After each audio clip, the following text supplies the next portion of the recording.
안녕하세요. 안녕하세요. 오늘 출가제일입니다. 출가제일에 이렇게 참석해 주신 여러분들께 감사드립니다. 출가의 반대가 뭐죠? 출가의 반대. 가출이죠, 가출. 근데 부처님도 밤에 몰래 가출해서 수행을 했죠. 저도 그렇고 많은 스님들이 부모님한테 내가 출가하겠습니다라고 하면서 출가하는 스님들이 그렇게 많지 않습니다. 대부분 몰래 가출해서 절에 가서 출가한다. 이렇게. 그만큼 출가라고 하는 것이 보면은 참 쉽지 않습니다. 그래서 옛날에 사리불존자 옛 친구가 찾아와서 이렇게 물었어요. 성현의 가르침과 계율 중에서 무엇이 어려운 일입니까? 라고 이렇게 하니까 사리불존자가 출가가 어렵습니다. 출가가 어렵다. 그래서 잡아함경 보면은 출가가 어려운 이유는 출가하면 선한 법을 언제나 즐겨 닦아야 하는데 이것이 쉽지 않기 때문이다 라고 이렇게 얘기를 합니다. 그만큼 출가는 참 쉽지 않습니다. 여러분들 보면은 저 스님들 보면은 쉬운 것 같죠? 그렇지만 쉽지 않아요. 다른 사람보다 모범을 더 보여요. 내가 우리 상자나 다른 스님들한테 항상 하는 얘기가 스님은 다른 사람보다 더 하심을 더 많이 해야 되고 더 자비로워야 되고 더 이해도 많아야 되고 다른 사람보다 더 열심히 해야 되고 이렇게 강조를 하고 있습니다. 그만큼 출가가 참 힘듭니다. 저도 어렸을 때 공부하기 싫어서 절에 갔는데 절에 가니까 더 공부를 심하게 시키는 거예요. 그만큼 절에는 공부도 많이 해야 되고 그만큼 출가해서 살아가는 것이 굉장히 쉽지 않습니다. 보통 우리 일반 사회에서도 출가가 있죠. 출가. 뭐가 출가입니까? 딸이 시집 가는 것을 출가한다 그러죠.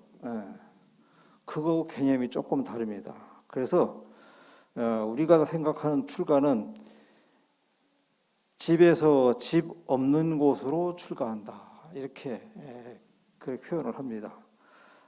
집은 사실은 우리가 굉장히 소중한 것이고 또 그 보금자리 그것은 우리가 살아갈 수 있는 힘을 주는 곳이고 또 우리가 지쳤을 때 편안하게 안식처를 제공해 주는 곳이다.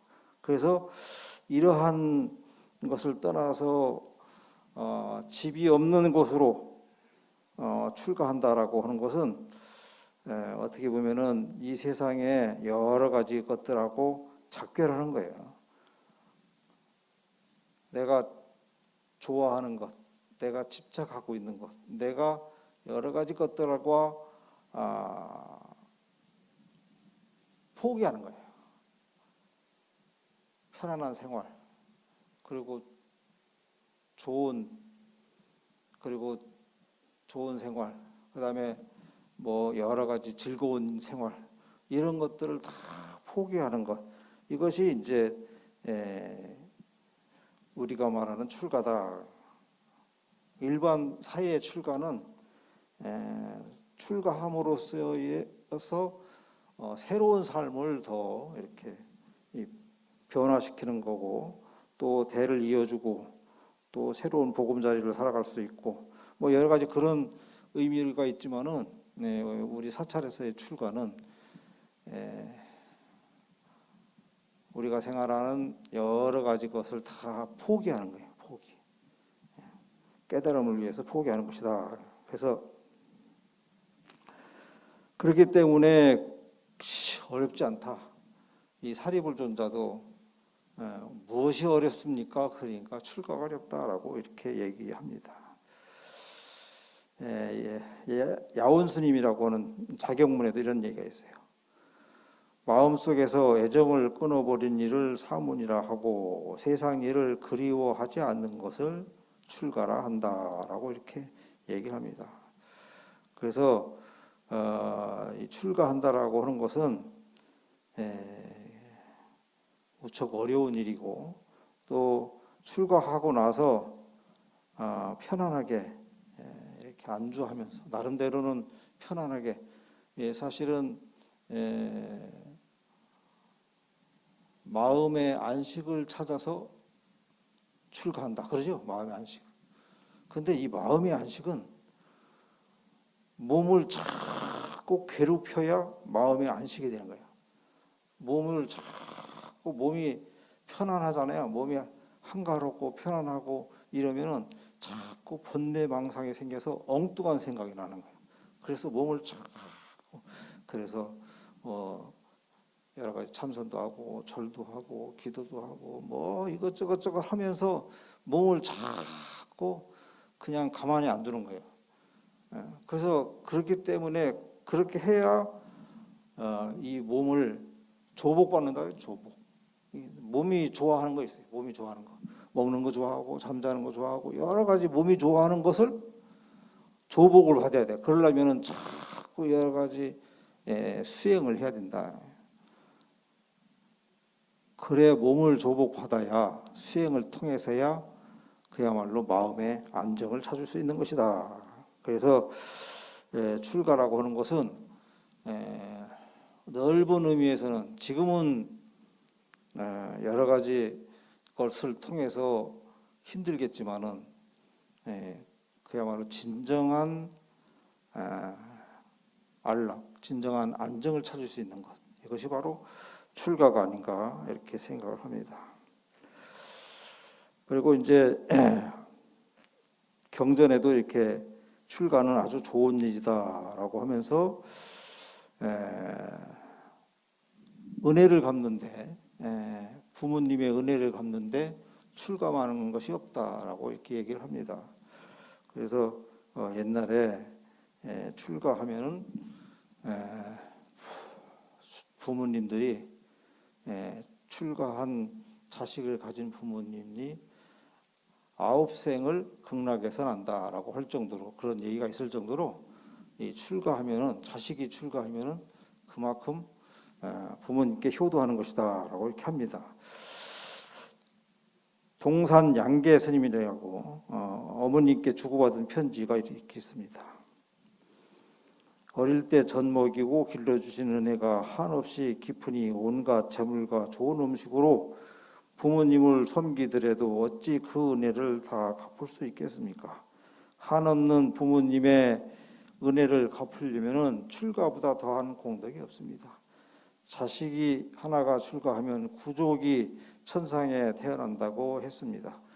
이제 저는 강물 같은 생사의 애욕을 끊고 번뇌로 가득 찬 고통의 바다를 뛰어넘어 만겁의 자애로운 육친에게 보답하려 합니다.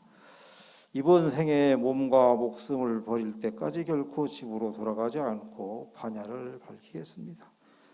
모쪼록 부모님께서는 부디 자식에 대한 애착을 버리소서. 그리고 다시 기억하지 마소서. 그래서 이제 이렇게 욕심과 성냄을 다 끊어버린다. 그렇게 해서 하게 되면 그 수행자의 삶이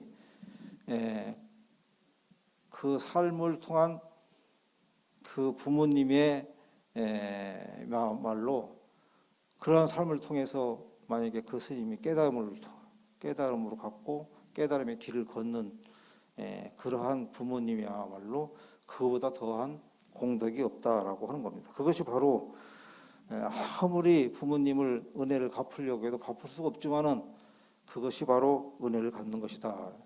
옛날에 어떤 스님이 집에 그야말로 가출했어요. 가출해서 절에서 스님이 됐어. 그래서 어머님이 눈이 보이질 않아요. 홀로 계신 어머님인데 눈이 안 보여.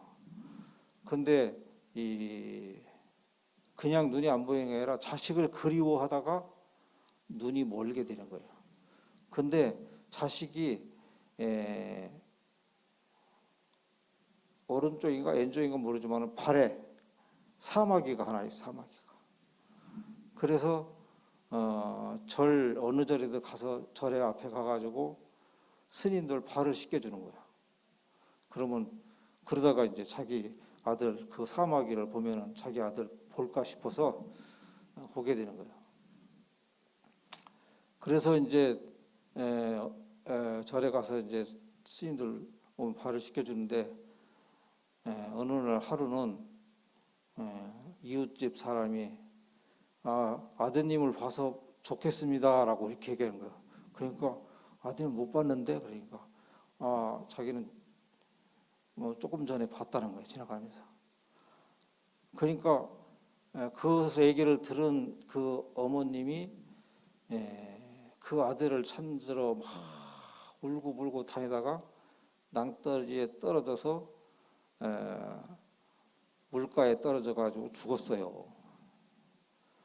근데 이제 임금이 산책을 하다가 사막 넘어서 보니까 저기 넘어서 붉은 빛이 아주 밝은 빛이 하늘을 찌르면서 올라가는 거예요. 그래서 도대체 저기가 어디냐, 뭐 하는 곳이냐 가보니까 나중에 신하들이 가보니까 어머님이 거기서 떨어져서 돌아가시는데 거기서 광채가 난 거야. 광채가. 그래가지고 그 임금이 효도 중에 가장 큰 효도가 바로 그 스님에 대한 효다라고 이렇게 했을 정도로 효도는 어머님을 잘 모시고 이렇게 하는 것보다는 그 어머님이 그야말로 깨달음의 길로 갈 수 있게끔 해주는 것, 이것이 더 효도가 아닌가 이렇게 생각을 해줍니다. 그래서 우리가 욕심을 버리고 성냄을 벗어버리고 그렇게 수행하는 자기 자식이 그렇게 수행하는 그거야말로 가장 큰 효도가 아닌가 이렇게 생각이 돼서 이 출가하는 것도 또한 부모님에 대한 은혜를 갚는 것이다라고 이렇게 얘기를 합니다. 출가는 그러면은 일반 우리가 출가제를 이렇게 법회를 통해서 이렇게 하는 것은 어떻게 보면 철가 수행자의 어떤 그런 만의 그런 의미를 갖는 것이 아니라 출가하는 것이 출가해서 몸은 출가했지만은 마음은 아직도 세속에 남아 있으면은 그건 출가가 아니다 이거예요. 그렇지만은 몸은 세속에 있지만은 마음은 출가한 사람처럼 그렇게 살아가면은 그러면 그것이 진정한 출가다라고 이렇게 얘기합니다. 그래서 이 출가라는 것은 그래서 대승, 본생, 심지, 관경이라고 하는 것에 이런 얘기가 있어요. 멀리 떠나는 행에 두 가지가 있으니 첫째는 몸이 멀리 떠난 것이요 둘째는 마음이 멀리 떠난 것이다. 몸이 멀리 떠났다는 것은 사람이 출가하면 몸이 텅 비어 한가한데 처하여 욕경을 물들지 않는 것을 말하며 출가한 이가 청정한 마음을 닦아 욕경에 물들지 않는 것을 마음이 멀리 떠난다고 하는 것이니 몸은 비록 출가하였지만 마음은 욕경을 탐하면 이러한 사람은 멀리 떠났다고 하지 못하는 것이다. 만일 정결하게 믿는 제가자가 몸은 속가에 있어도 위없는 마음을 내어 큰 자비로 일체를 이롭게 한다면 이런 수행자는 참으로 멀리 떠났다고 하는 것이다. 그래서 몸은 떠났어도 마음은 떠나지 않으면 이것이 진정한 출가자라고 할 수 없다라고 하는 것입니다. 그만큼 우리가 아무리 출가했다 하더라도 항상 세속을 그리워하는 것은 출가했지 않은 것이고 우리 봉헌사 불자님들처럼 세속에 있어도 항상 봉헌사와 해서 기도하고 정진하고 또 항상 그 출가하는 그 의미를 항상 새겨서 부처님 말씀을 잘 따르고 그러한 불자님들은 진정한 출가자다라고 이렇게 볼 수가 있습니다. 그래서 우리가 출가자 체험을 하잖아요. 이거 하나씩 받았죠? 이거 보면은 출가자 수행 점검표가 있습니다. 이것이 며칠간이냐면은 하루, 이틀, 3일, 4일, 5일, 6일, 7일, 8일간 우리가 수행 점검을 하는 걸 합니다. 그래서 출가제일, 열반제일 그것은 사실은 어떻게 다 그 기간을 잘 맞춘 것 같아.